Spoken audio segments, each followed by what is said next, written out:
Ini sunnatullah, pasti terjadi.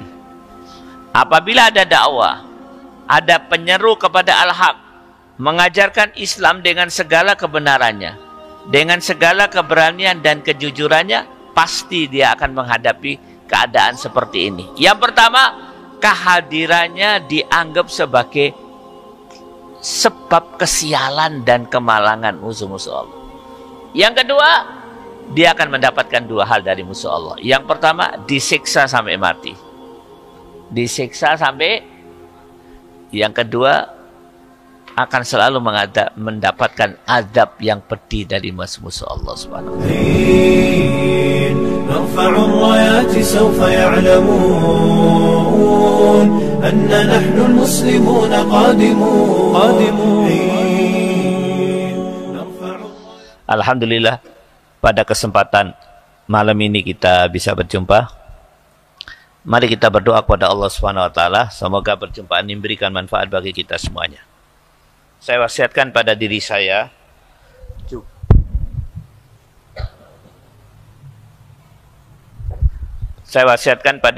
juga pada semuanya, marilah kita tingkatkan takwa kepada Allah Subhanahu wa taala.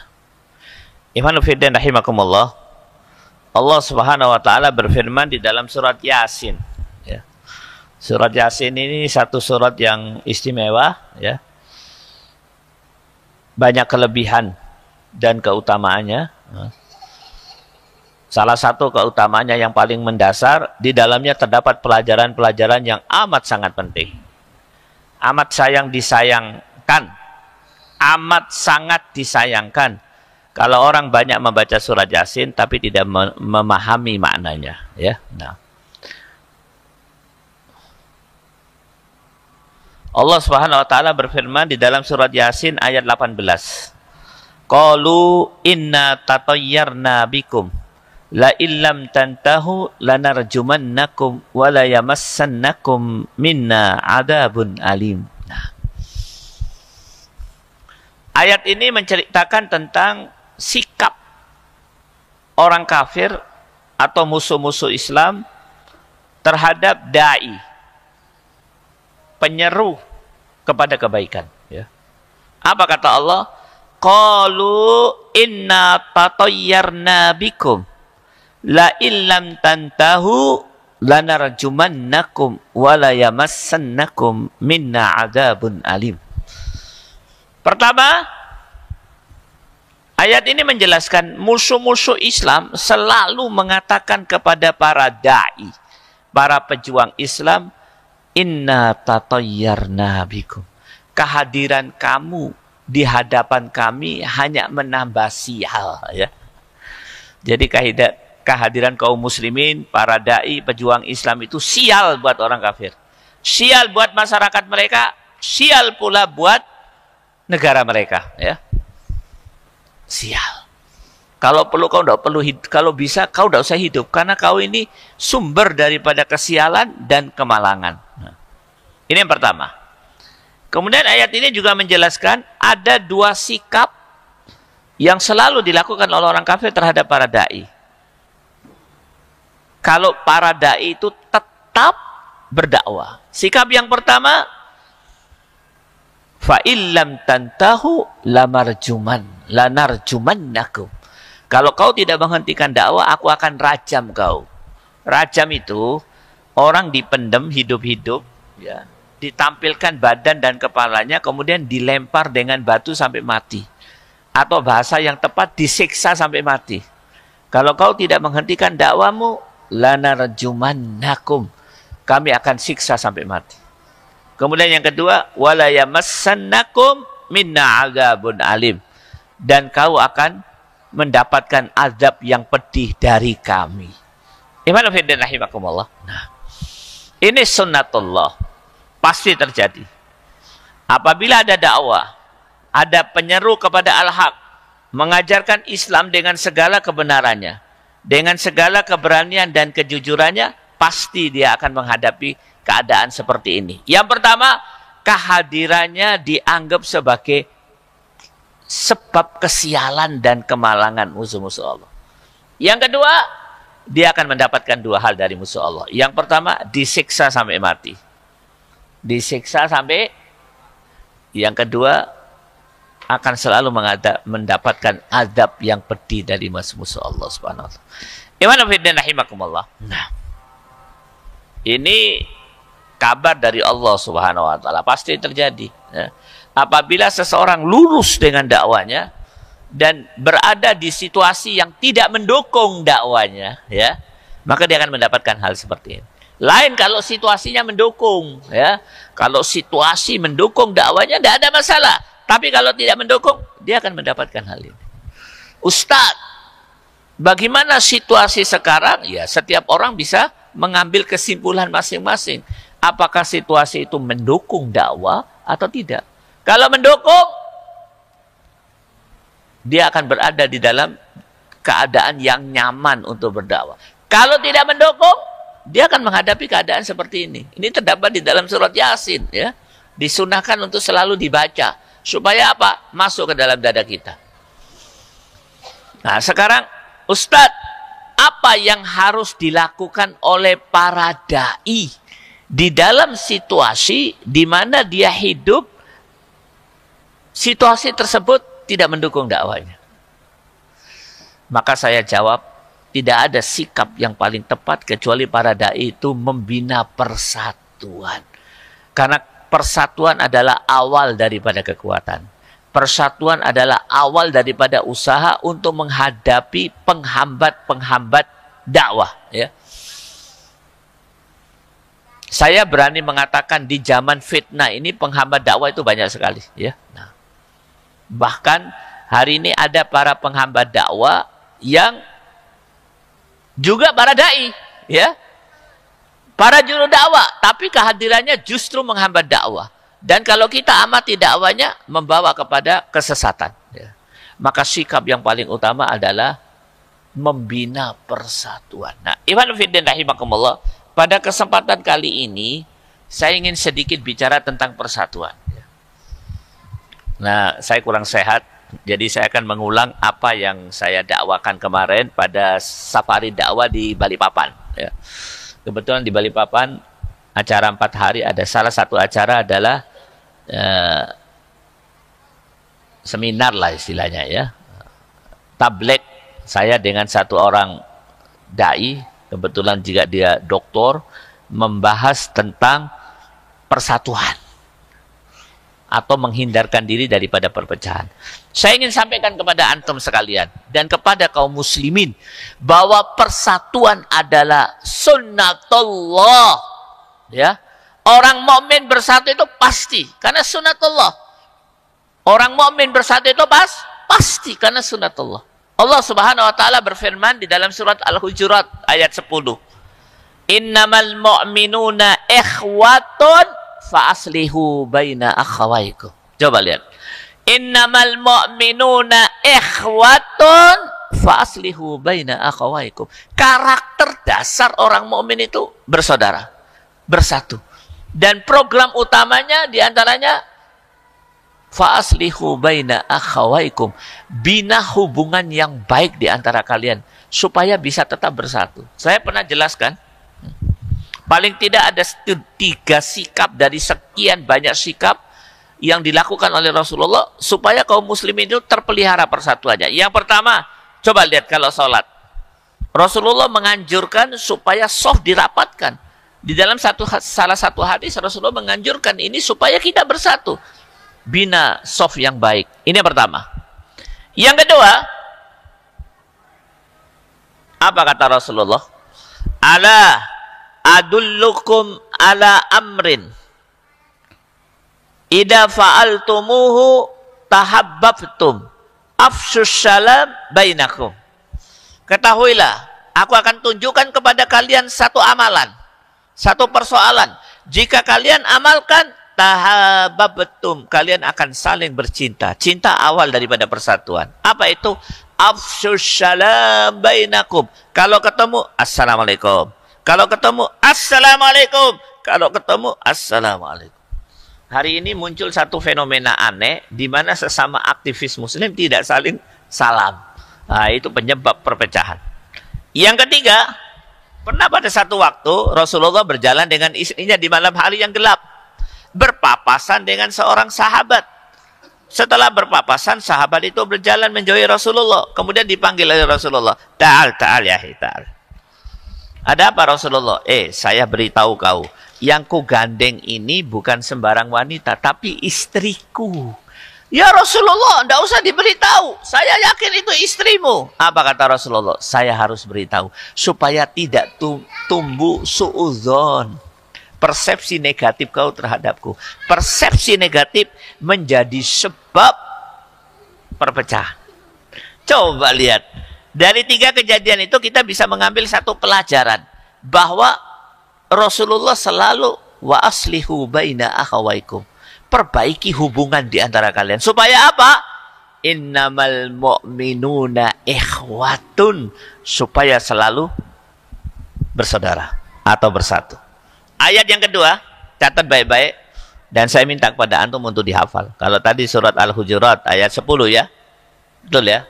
Yang ini ayat 103 dari surat 3 ayat 103. Allah berfirman, surat 3 ayat 103. Allah berfirman, wa'tasimu bihablillahi jami'an wa la tafarraqu. Ayat ini banyak sekali ditafsirkan ya oleh para mufassir. Ayat ini menjelaskan wa'tasimu bihablillahi jami'an wa la tafarraqu, ya. Pegang teguh tali Allah dan jangan berpecah belah. Para mufassir diantara mengatakan, ciri utama orang yang berpegang teguh kepada tali Allah atau kepada din, kepada perjuangan menegakkan kalimat Allah, ciri utamanya wala tafarraqu, tidak berpecah belah. Nah. Pak, kemarin kita disuguhi satu drama di atas panggung perpolitikan bahwa persatuan sudah dibina oleh siapapun. Maka sudah tiba saatnya bagi kaum muslimin, terutama para da'i, untuk membina persatuan. Nah, ayat yang ketiga. Nah, ayat yang ketiga ini juga sering saya sampaikan, tapi saya sampaikan dari sudut pandang yang berbeda. Yaitu Allah Subhanahu wa taala berfirman di dalam surat 42, surat Asy-Syura ayat 13. Syara'a lakum minad din ma wassa bihi Nuhan walladzi auhayna ilaik wa ma wassayna bihi Ibrahim wa Musa wa Isa an aqimuddin wa la tatafarraqu, ya. Ayat ini menjelaskan Allah mensyariatkan kepada 5 yang paling top, 5 nabi yang paling top, mewakili seluruh nabi dan mewakili seluruh manusia. Apa syariat Allah? An aqimuddin, tegakkan din. Wala tatafarraqu fi, jangan berpecah belah. Orang yang menegakkan din, karakter utamanya tidak berpecah belah, bersatu.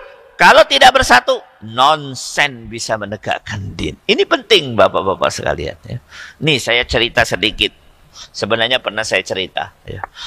Abu Bakar As-Siddiq, seorang sahabat, mubasysyirina bil jannah, di antara 10 orang yang digirangkan masuk jannah padahal dia masih hidup, diberi kabar gembira masuk jannah. Sahabat utama Rasulullah sallallahu alaihi wasallam, Khulafa'ur Rasyidin al-Mahdiyyin, Khulafa'ur Rasyidin yaitu khalifah yang lurus. Sampai Rasulullah mengatakan, alaikum bisunnati wa sunnatil khulafa'ur rasyidin al-mahdiyyin addu 'alaiha bin nawajib. Wajib bagi kau mengikuti aku dan mengikuti khulafa'ur rasyidin. Siapa dia? Yang paling utama Abu Bakar As-Siddiq. Gigit ajaran dia dengan gerahammu. Gigit. Jangan sampai lepas. Hebatnya Abu Bakar. Antum tahu, setelah dia berislam dengan Rasulullah, kemudian dia datang kepada Rasulullah, setor 5 orang yang terbaik untuk diislamkan. Kenapa saya katakan 5 orang terbaik? Memang baik. Abdurrahman bin Auf, dengan dakwanya di masa Islam lemah, dengan duit dan hartanya dia bantu betul perjuangan. Utsman bin Affan, Abu Ubaidah, Ibnu Jarrah. Apa kata Rasulullah? Kalau Musa punya Harun, Harunku Abu Ubaidah. aminu hadhil ummah, yang mengamankan umat ini. Dan dia jenderal terbaik yang dimiliki oleh kaum muslimin. Dan yang lain-lain lupa saya. Itu Abu Bakar Setor. Saya cari kapan Abu Bakar Setor itu. Berapa bulan setelah masuk Islam, saya kaget. Abu Bakar Setor 5 orang itu sehari setelah masuk Islam. Kenapa bisa begitu? Karena dia membina persatuan dengan kawan-kawannya. Membina persatuan dengan Rasulullah. Di atas persatuan itu, dia lakukan iqamatuddin. Setor 5 orang terbaik sehari setelah masuk Islam. Masya Allah. Maka iman fiddin rahimakumullah, ada 3 rumus yang perlu kita ambil dari ayat ini. Yang pertama, karakter utama seorang mukmin persatuan. Fa'aslihu baina akhawaikum. Pekerjaan utamanya merawat persatuan itu supaya tetap bersatu. Yang kedua, wa'tasimu bihablillahi jami'an. Syarat karakter utama seseorang yang berpegang teguh kepada Al-Quran, bersatu. Dan yang terakhir, mereka yang mau iqamatuddin, dia tidak boleh, haram berselisih. Dia harus bersatu. Maka saya ingin katakan kepada Anda sekalian, persatuan di kalangan orang mukmin, di kalangan mereka yang mau menegakkan dinullah, di kalangan para dai, hukumnya wajib, dan itu karakter utama. Itu sunnatullah. Kalau tidak, sulit bagi dia untuk menghadapi ya cercaan orang kafir. Qalu inna tatayyarna bikum la illam tantahu lanarjumannakum wala yamassannakum minna adabun alim. Ini polo ini, Pak. Dan kehidupan sekarang menuju ke situ.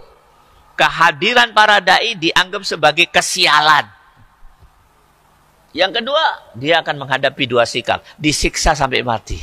Atau akan mendapatkan adab yang pedih. Mudah-mudahan tidak terjadi. Tapi ini ayat, ya, ayat Quran. Nah, iman fiddin rahimakumullah. Kenapa hal ini saya sampaikan? Hari ini kita hidup pada satu masa di mana justru di satu sisi orang kafir di puncak persatuannya, kaum muslimin di puncak perselisihannya. Nih, coba ulang kembali satu ayat. Buka surat 8 ayat 73. Saya minta ayat ini kalian hafalkan.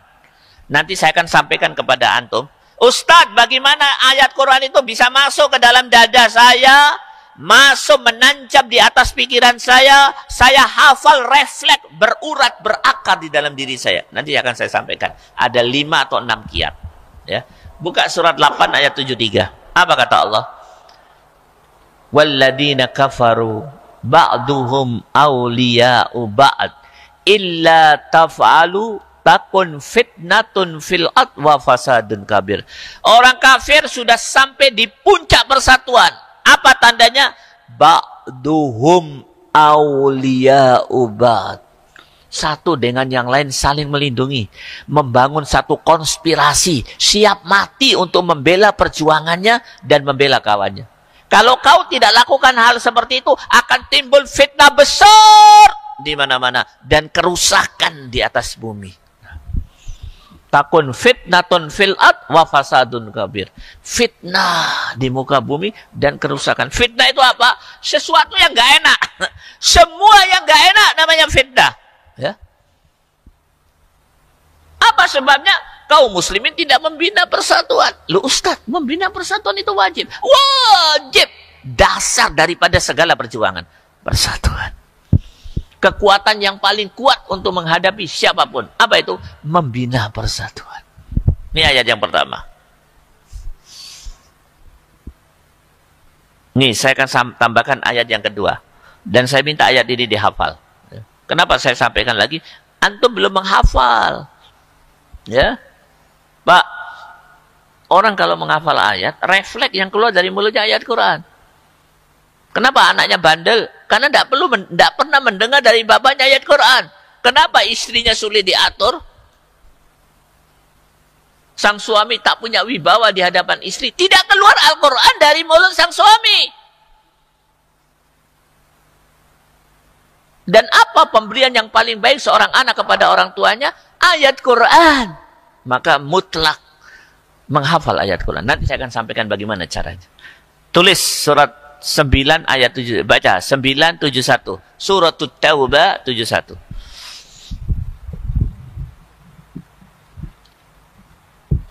Dan orang-orang yang beriman, laki-laki dan perempuan, sebagian mereka menjadi penolong bagi sebagian yang lain.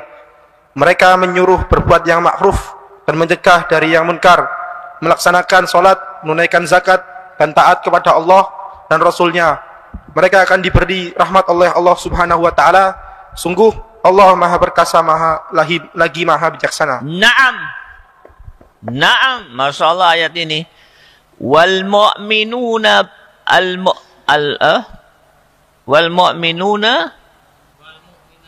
wal mu'minatu ba'duhum awliya'u ba'd.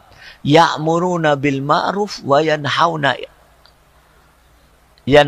'anil ma'ruf, ya'muruna bil ma'ruf wa yanhauna 'anil munkar ila akhir. Ayat ini menjelaskan seorang mukmin dan mukminat tidak akan pernah bisa melakukan pekerjaan utamanya, amal ma'ruf nahi munkar. Dan kalau amal ma'ruf nahi munkar tidak ada, hancur kehidupan ini. Dia tidak akan pernah bisa melakukan itu kalau dia tidak memulai satu aktivitas. Apa itu? Ba'duhum awliya'u ba'd. Membina persatuan sampai pada posisi saling melindungi, saling kasih sayang. Ba'duhum awliya'u ba'd. Kenapa hari ini amal ma'ruf nahi munkar dhaif? Sebaliknya kemungkaran ada di mana-mana dan makin lama makin kuat. Backingnya makin kuat. Seolah-olah dialah kekuatan yang paling kuat. Siapapun yang menghalangi akan dilindas. Salah satu sebabnya kaum muslimin tidak membina persatuan. Ba'duhum awliya'u ba'd. Ayat ini penting sekali. Sampai-sampai Allah mengatakan wal mu'minuna wal mu'minat. Disebut mukmin laki dan mukmin perempuan. Loh, untuk sholat saja yang disebut mukmin laki saja. Alladzina yuqimunas shalah. Orang-orang laki yang mendirikan sholat. Maknanya apa? Dalam kaidah bahasa Arab kalau disebut laki, perempuan masuk. Perempuan juga. Nih, kutiba alaiya ayyuhalladzina amanu kutiba alaikumus syiyam. Wahai orang-orang yang beriman, diwajibkan atas kau berpuasa. Maksudnya laki maupun perempuan. Tapi cukup disebut laki. Tapi khusus ayat ini, karena Allah menekankan betul persatuan. Wal mu'minun wal mu'minat. Loh, tidak bisa dibantah lagi. Laki perempuan semuanya. Maka iman fiddin rahimakumullah. Kenapa hal ini saya sampaikan? Hari ini zaman fitnah. Apa tandanya? Justru kaum muslimin tidak bersatu. Tandanya mana? Apa tanda tidak bersatunya mereka? Yang pertama, sebagian daripada mereka menganggap dirinya yang paling baik dan mencelah yang lain. Kullu hisbin, ini ada satu rumus. Ini bahaya nih kata Allah. Kullu hisbin bima ladaihim farihun ya. Coba buka surat 30 ayat 32. Surat 30 ayat 32. Ar-Rum, surat Rum, surat 30.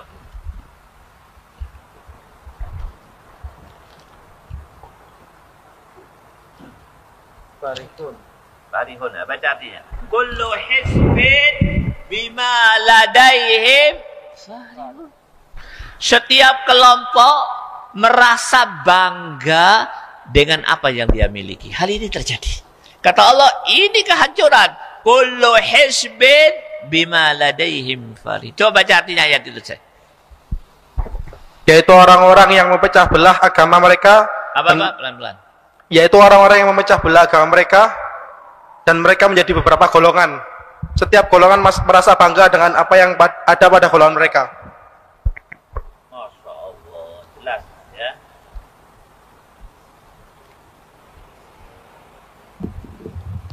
Minalladzina farraqu dinahum wa kanu syi'a. Kullu hizbin bima ladaihim farihun. Ciri daripada orang yang selalu memecah belah dinnya dan berusaha untuk berkelompok, tidak mau digabung dengan yang lain, padahal kita satu din, satu perjuangan, sama-sama harus membina persatuan untuk memenangkan perjuangan. Apa sebabnya? Karena dia memiliki satu prinsip. Apa itu? Prinsip yang salah. Kullu hisbim bima ladaihim farihun. Bangga. Setiap mereka bangga terhadap apa yang dia miliki. Ini yang pertama fenomena. Ini muncul ini di mana-mana. Ya. Gampang mencela orang lain dan menganggap yang dirinya paling benar. Ya kan saya selalu sampaikan. Meja pengajian seolah-olah sebagai meja pengadilan. Sang dai yang berceramah seolah-olah sebagai hakim. Ceramah yang dia sampaikan yang berupa nasihat seolah-olah seperti putusan pengadilan. Orang yang mendengar dianggap sebagai terdakwa. Kafir, salah, fasik, bid'ah. Kullu hisbin bima ladaihim farihun. Ini yang pertama. Fenomena ini muncul. Dan ini paling nampak sekali. Ustaz tahu di mana? Buka YouTube. Buka Google. Dengarkan laporan. Saya kalau masuk ke satu kota ceramah, dari satu pulau atau satu kabupaten, satu masjid, selalu saya cari informasi. Gimana perkembangan di sini? Setiap mendengar informasi dari mereka, kadang saya tersenyum, kadang senang, kadang susah, kadang menangis. Setelah itu seperti lumpuh badan ini. Nah, mendengar kondisi kaum muslimin. Kullu hisbin bima ladaihim farihun. Ini yang pertama. Yang kedua, muncul satu fenomena yang aneh.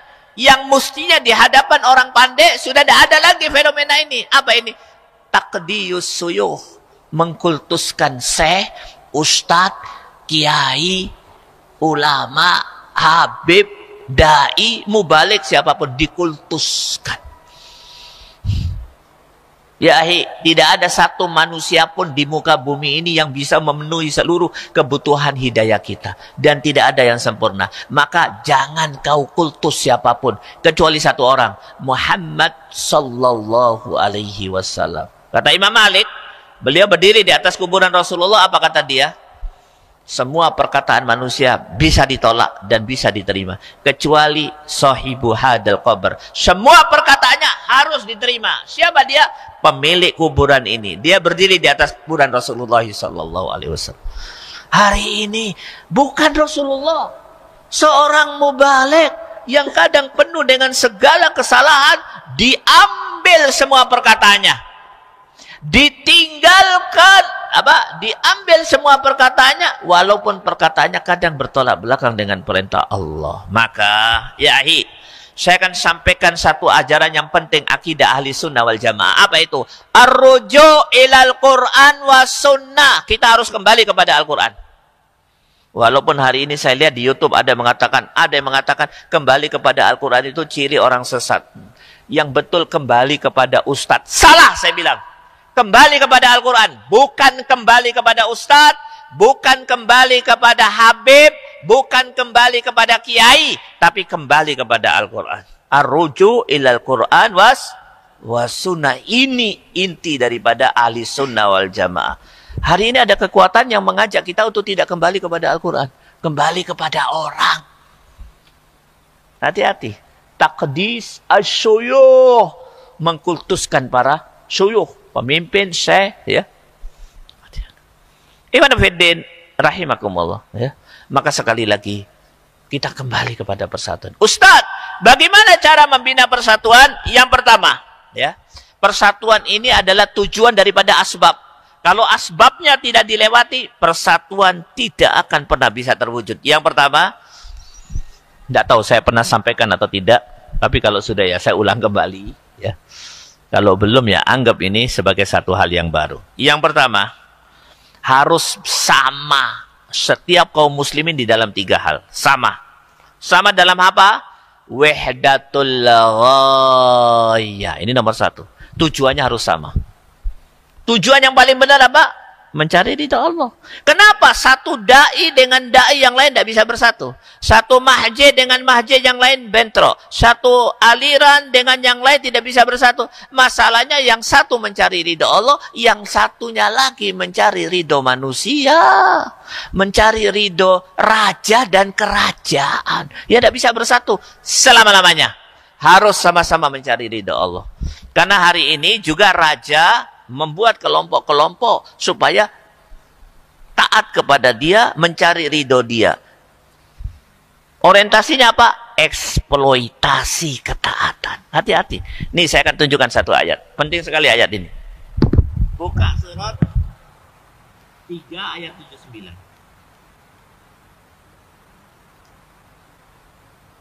Baca Yahi. Tidak mungkin bagi Agak pelan. Puitis. Siap. Tidak mungkin bagi seseorang yang telah diberi kitab oleh Allah serta hikmah dan kenabian, kemudian dia berkata kepada manusia, jadilah kamu penyembahku, bukan penyembah Allah. Tetapi dia berkata, jadilah kamu pengabdi-pengabdi Allah, karena kamu mengajarkan kitab dan karena kamu mempelajarinya. Dengarkan ayat ini.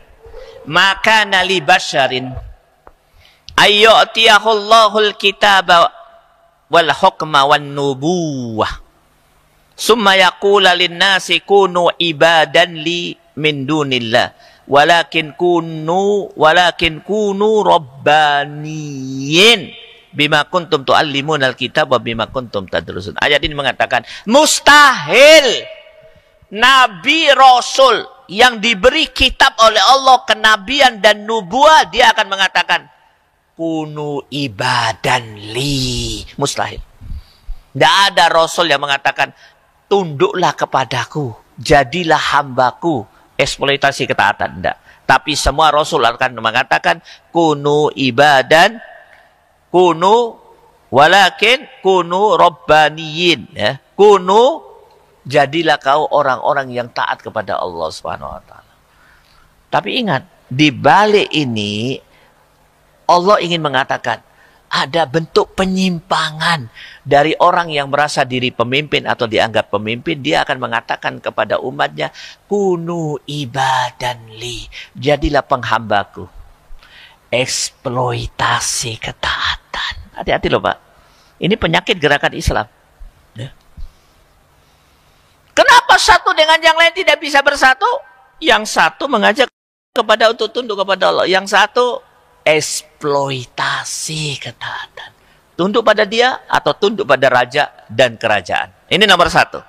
Harus sama tunduk kepada Allah. Ini mutlak dan ini tidak akan pernah bisa dicapai kecuali dengan tarbiyah yang panjang. Yang kedua, wahdatul akidah. Akidahnya harus sama. Ya. Kenapa satu dengan yang lain tidak bisa bersatu? Yang satu benar akidahnya. Akidah ahli sunnah wal jamaah ala mafahim salafus saleh. Ingat.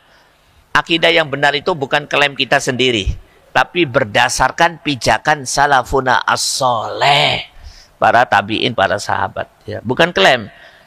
Hari ini saya pernah mempelajari beberapa aliran sesat. Kalau waktu ditanya oleh kita, apa kau? Ahli sunnah wal jamaah. Ya.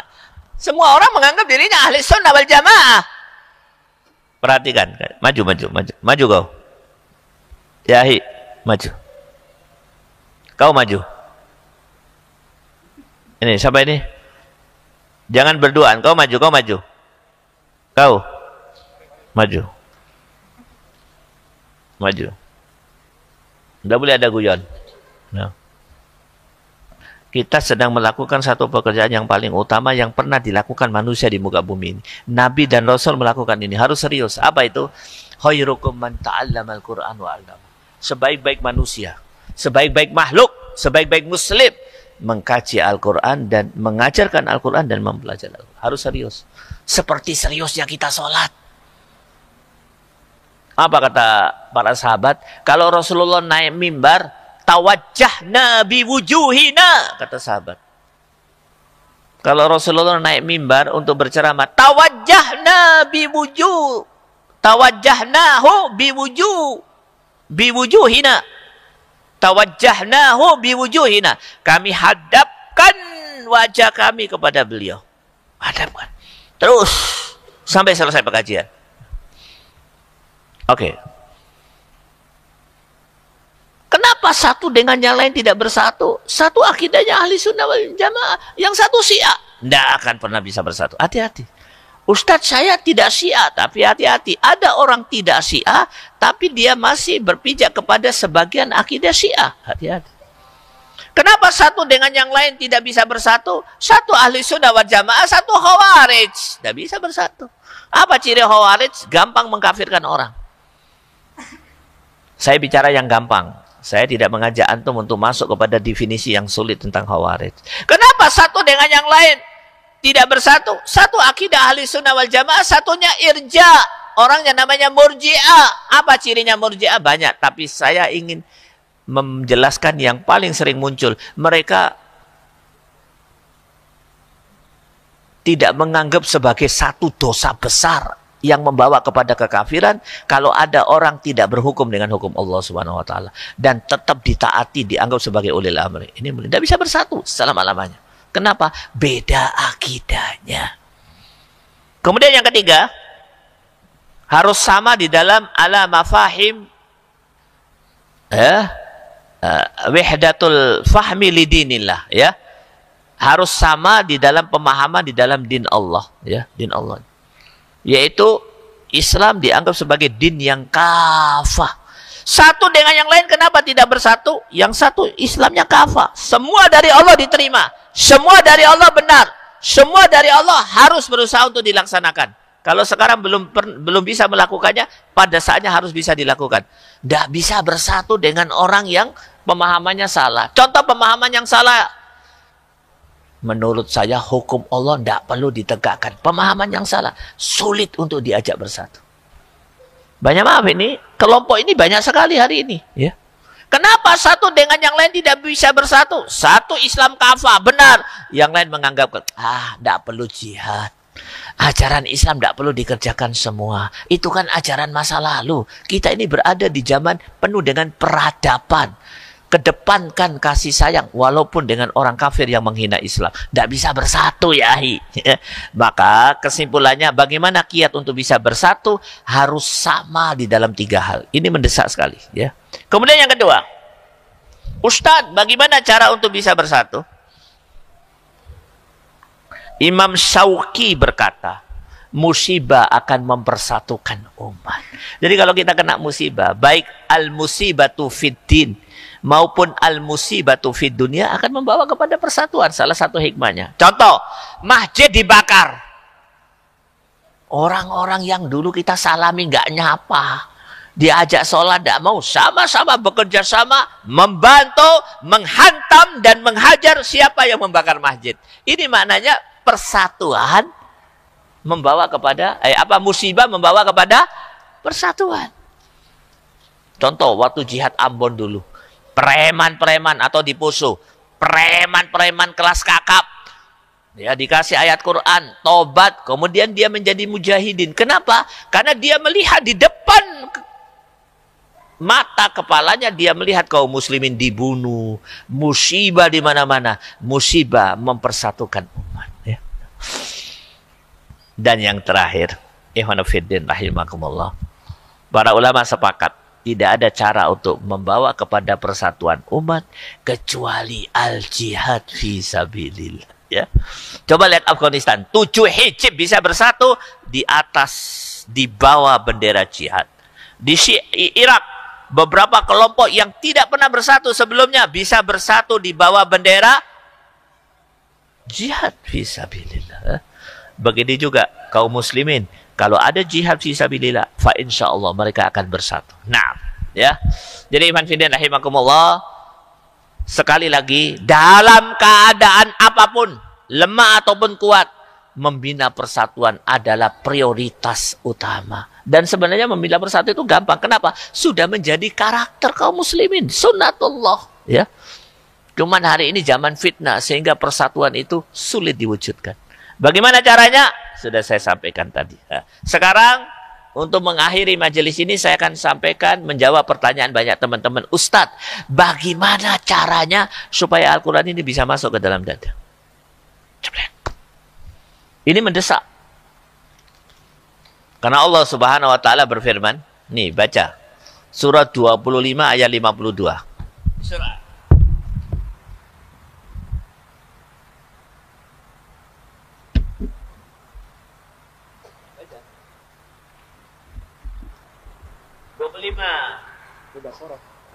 Surat 25.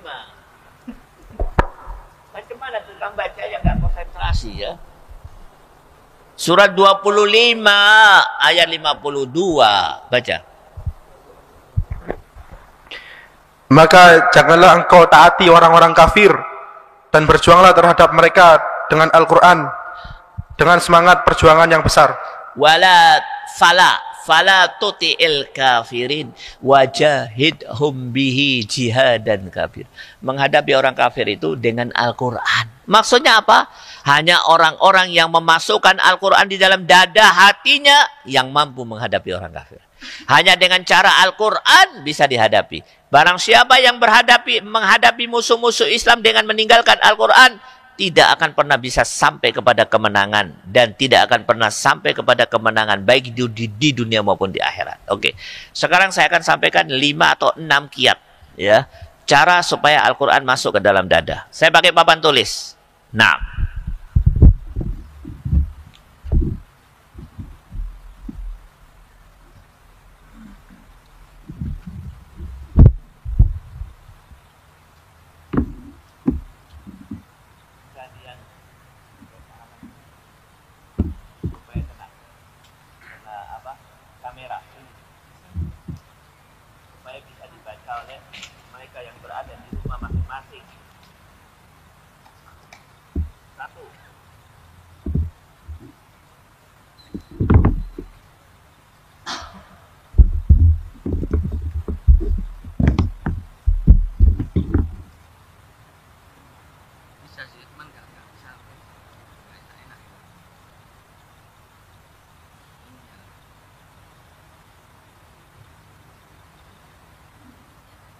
Yang pertama,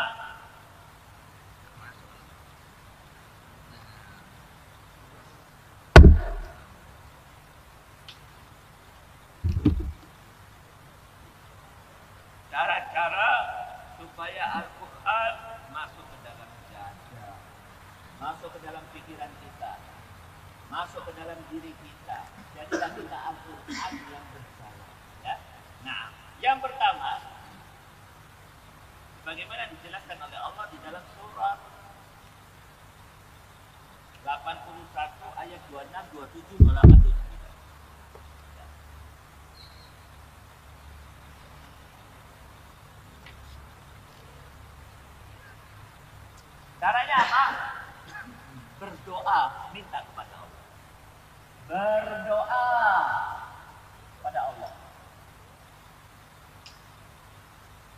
Baca ayatnya deh.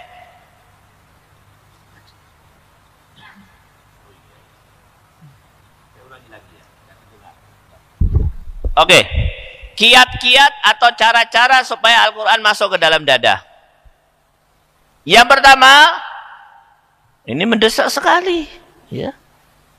Perbedaan para sahabat, para tabi'in, para salafuna as-soleh dengan kaum muslimin hari ini di dalam hubungannya dengan Al-Quran, mereka Al-Quran masuk ke dalam dadanya, masuk dalam fikirannya. Tapi hari ini kaum muslimin jauh dari Al-Quran. Maka kalau kita ingin mendapatkan seperti yang didapatkan oleh mereka, kita harus melakukan seperti yang mereka lakukan. Yang di antaranya yang paling penting adalah bagaimana Al-Quran bisa masuk ke dalam dada kita. Yang pertama, surat 81 ayat 26-29. Fa'aina tadahabun in huwa illa dzikrul lil alamin liman syaa minkum ayyastaqim wa ma tasyauna illa ayyasha Allahu rabbul alamin. Baca artinya. Nomor 1, baca artinya. Maka kemanakah kamu akan pergi? Al-Quran itu tidak lain adalah peringatan bagi seluruh alam. Yaitu siapa di antara kamu yang menghendaki jalan yang lurus dan kamu tidak dapat menghendaki menempuh jalan itu apabila dikehendaki oleh Allah. Oke. Sebenarnya di dalam ayat ini ada 2 pelajaran. Apa kata Allah? Fa'aina tadhabun. Kau ini mau pergi kemana? 10 tahun kau muter dari rumah ke pasar, ke sekolah anak, ke toko. 10 tahun yang dikorbankan Al-Quran. 10 tahun kau jalan Tanjung Perak, Bungurasi, Jembatan Merah. 10 tahun yang jadi korban Al-Quran. Di dalam setiap keadaan yang jadi korban Al-Quran. Bersahabat kuliner, Al-Quran ditinggalkan. Buka HP, Al-Quran ditinggalkan. Walhasil yang menjadi korban Al-Quran. Hati-hati. Mau kemana kau, kata Allah? Fa'ina tadhabun. In huwa illa dzikrul lil alamin. Ini Al-Quran peringatan bagi segala alam. Ya, coba lihat.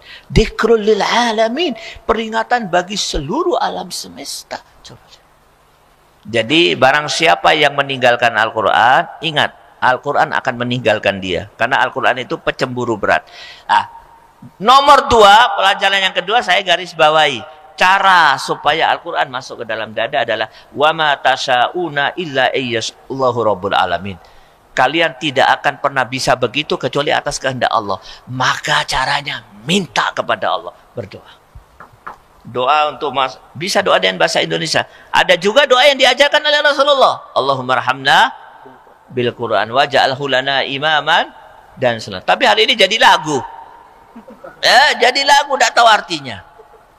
Coba kau doa itu sambil menangis, ya. Nah, buka di doa Khatmul Quran ada itu. Nomor 2,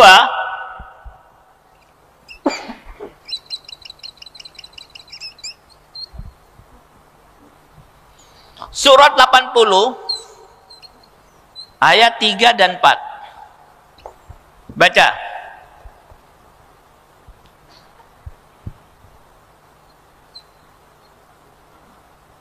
Baca ya,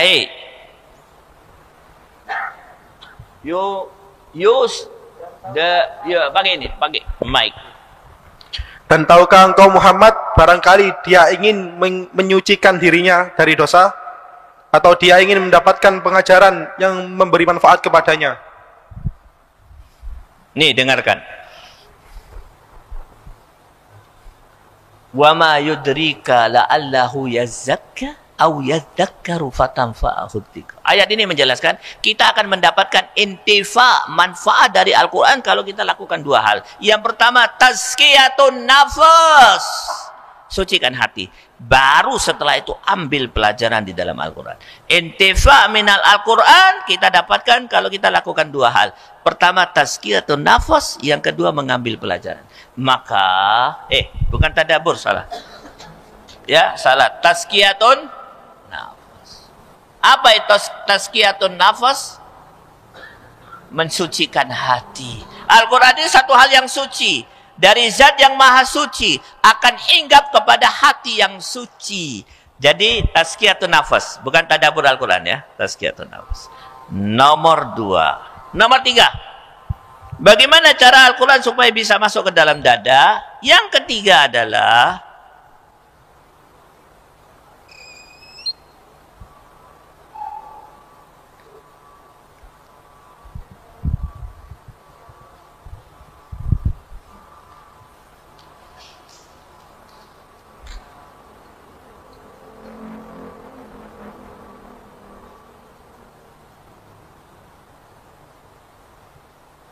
sebentar, kesalahan teknis.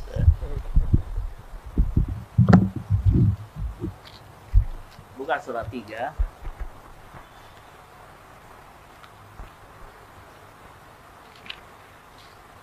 Ayat 113 dan 114.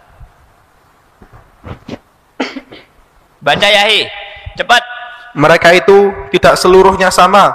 Di antara ahli kitab ada golongan yang jujur, mereka membaca ayat-ayat Allah pada malam hari, dan mereka juga bersujud sholat.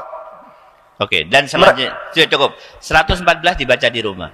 Ayat ini mengatakan laisus sawa min ahlil kitabi ummatun qaimah.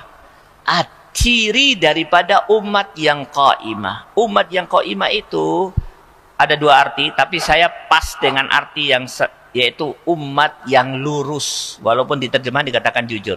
Ciri umat yang lurus itu ada 6.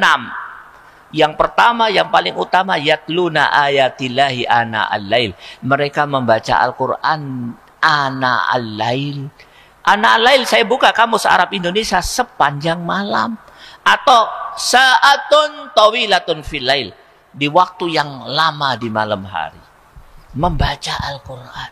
Baca. Dalam waktu yang lama.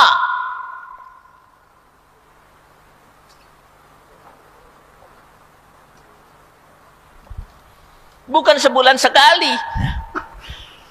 Dan lebih bagus di malam hari.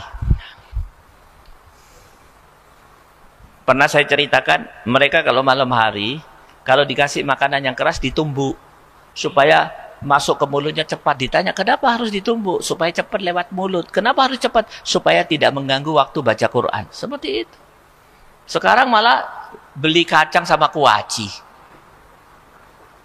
Malam hari makan kuaci. Ya, tidak pernah selesai. Kecuali pas selesai adzan subuh.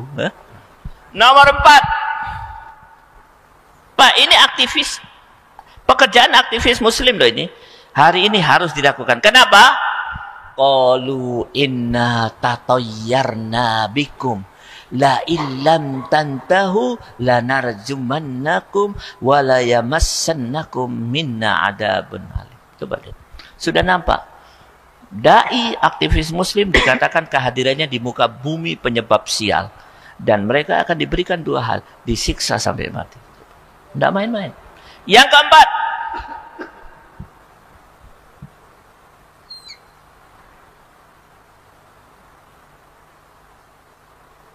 Baca.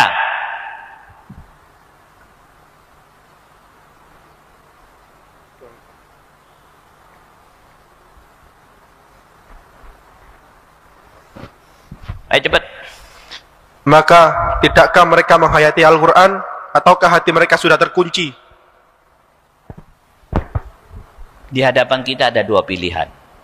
Hati mati atau tadabbur Quran. Afala yatadabbarul Quran. Kalau tidak tadabbur, hatinya mati. Maka dari ayat ini penting sekali untuk tadabbur. Ustaz, tadabbur itu apa? Tadabbur Quran ini bukan tadabbur alam. Kalau bicara tadabbur alam. Yang ada di pikirannya naik ke puncak gunung, tidur di villa, paginya renang, setelah itu makan makanan yang anget-anget, santai-santai. Bukan tadabbur alam. Tadabburul Quran. Apa itu tadabbur Al-Quran? Mempelajari kata demi kata, kalimat demi kalimat, ayat demi ayat, surat demi surat.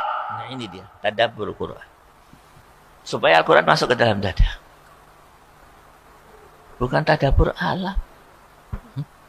Saya tidak pernah dapat di ayat Quran yang menyuruh tadabbur alam. Ada tapi secara tidak langsung, yaitu melihat alam untuk memahami kebesaran Allah. Tapi hari ini tadabbur alam digunakan untuk rekreasi. Bukan tadabbur alam, tadabburul Quran. Nomor 5. Surat 3 ayat 79. Mengajarkan, mempelajari dan mengajarkan Al-Quran. Baca. Tidak mungkin bagi seseorang yang telah diberi kitab oleh Allah serta hikmah dan kenabian, kemudian dia berkata kepada manusia, jadilah kamu penyembahku, bukan penyembah Allah. Tetapi dia berkata, jadilah kamu pengabdi-pengabdi Allah, karena kamu mengajarkan kitab dan karena kamu mempelajarinya. Ayat ini mengatakan walakin kunu rabbaniyin bima kuntum tuallimunal kitab wa bima kuntum tadrusun. Ciri hamba Allah mengajarkan Al-Quran dan mempelajari Al-Quran. Masya Allah, ya. 5 ini kalau diamalkan masuk ke dalam dada. Yang pertama, berdoa kepada Allah supaya Al-Quran masuk. Yang kedua, sucikan hati. Maka barang siapa yang mensucikan hati, Al-Quran akan memberikan manfaat yang maksimal. Yang ketiga, baca di waktu yang lama di malam hari. Yatluna alaihi ayat, yatluna ana al-lail. Yang keempat, tadabbur Al-Quran, mempelajari kata demi kata, kalimat demi kalimat, ayat demi ayat, surat demi surat. Yang terakhir, yang kelima, bukan terakhir, masih ada satu lagi, ya. Yang kelima, mempelajari dan mengajarkan Al-Quran. Yang terakhir, sebenarnya masih banyak, cuman yang bisa saya tampilkan hari ini 6 saja. Surat 10 ayat 57.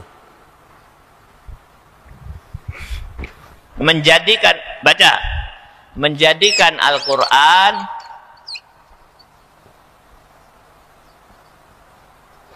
sebagai, baca Yahi, 1, pelajaran.